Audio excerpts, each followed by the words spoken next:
Hello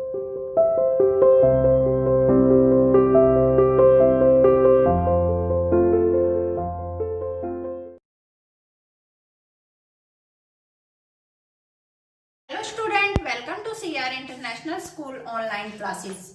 How are you beta? I hope you all are fine and safe at home. बेटा हमने पाठ 20 मायावी सरोवर के बारे में पढ़ा।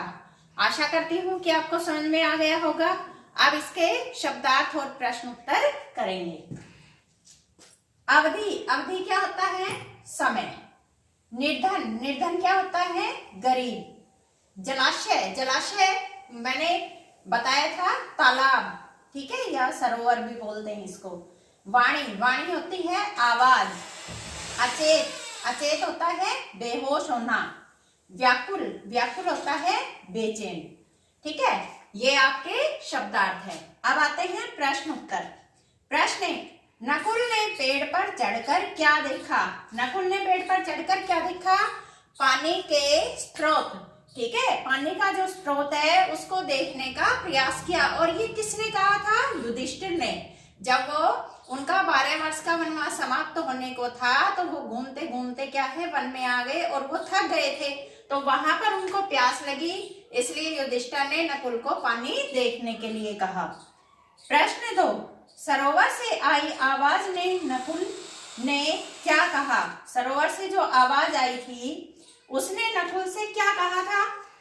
उसने कहा, सरोवर से आई आवाज ने नकुल से कहा कि माद्री के पुत्र, नकुल पांडु पुत्र था और पांडु के 2 रानियां थी, कुंती और माद्री। तो नकुल माद्री के पुत्र थे। माद्री के पुत्र दुस्साहस न करो, यानी कि साहस न करो, पहले मेरे प्रश्नों का उत्तर दो। जो यक्ष ने प्रश्न पूछे थे उनका उत्तर दो, फिर पानी पियो और यह सरोवर मेरे अधीन है। वह सरोवर किसके अधीन था? यक्ष के अधीन था। प्रश्न 3: आवाज का कहना न मानने का क्या परिणाम हुआ? जब चारों भाइयों ने उस सरोवर की आवाज नहीं मानी तो उसका क्या परिणाम हुआ? इसका परिणाम यह हुआ कि पांडव एक के बाद एक करके चारों भाई कौन कौन? नकुल, सहदेव, अर्जुन व भीम उस सरोवर का पानी पीकर बेसुध होकर गिर पड़े, यानी कि वो बेहोश होकर गिर पड़े, वो मृत अवस्था में हो गए थे जब उन्होंने सरोवर से आई हुई आवाज का कहना नहीं माना। प्रश्न 4: सरोवर से आई आवाज ने अर्जुन से क्या कहा? जो सरोवर से आवाज आई थी उसने अर्जुन से क्या कहा था? सरोवर से आई आवाज ने अर्जुन से कहा कि तुम मेरे प्रश्नों का उत्तर देने के बाद ही पानी पी सकते हो। ये किसने कहा? जो सरोवर से आवाज आई थी, और वो किसकी थी? यक्ष की। ठीक है, तुम मेरे प्रश्नों का उत्तर देने के बाद ही पानी पी सकते हो। यदि तुमने मेरी बात न मानी तो तुम्हारी गति भी तुम्हारे भाइयों जैसी होगी। किसके जैसी? जो गति नकुल और सहदेव की हुई है।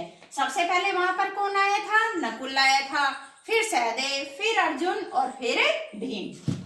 प्रश्न 5: अकेले रह गए युधिष्ठिर की क्या दशा हुई और उसने क्या निर्णय लिया? जब चारों भाइयों ने सरोवर की आवाज, ठीक है, उसका कहना नहीं माना तो वो बेसुध होकर गिर पड़े। फिर युधिष्ठिर अकेले रह गए थे, तो अकेले रह गए युधिष्ठिर की क्या दशा हुई थी? अकेले रह गए युधिष्ठिर घबराने लगे और सोचने लगे कि बड़े आश्चर्य की बात है कि कोई भी अभी तक वापस नहीं आया। कोई भी यहाँ पर किसे कहा गया है? यानी कि चारों भाई, ठीक है, युधिष्ठिर के चारों भाई अभी तक वापस नहीं आए। उसने वहां स्वयं जाकर भाइयों का पता लगाने का निर्णय लिया।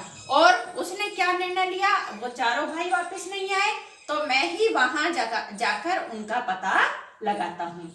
बेटा ये प्रश्नोत्तर और शब्दार्थ ये अपनी फेयर नोटबुक में लिखने हैं और याद करने हैं।